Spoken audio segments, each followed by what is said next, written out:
আসলে জায়গায় জায়গাতে হয়।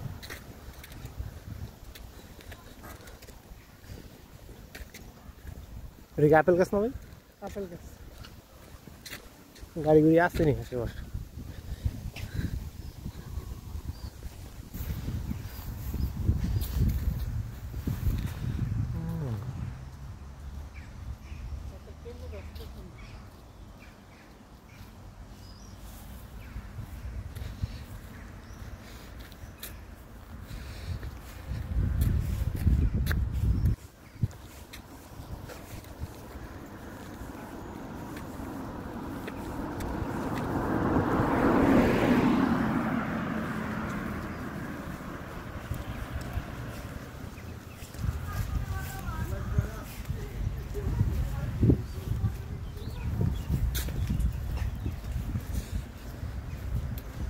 পাবলিক ট্রান্সপোর্টের ভালো সুবিধা থাকতো তাহলে ঘুরে একটু মজা পাওয়া যেত। ট্রেন ছাড়া কোনো গতিই নেই। আবার ফুফার একটা গাড়ি থাকলে আরো মজা হতো।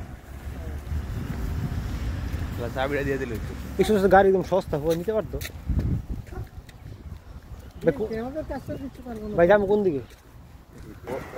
বোর্ডটা একটা ইয়ে চালু করে দিলেন, ধীরে করেন আর চালু করে দিলেন, দেখে 2-3টা ফিট মেরে গেল, তারও ফিট মেরে গেল।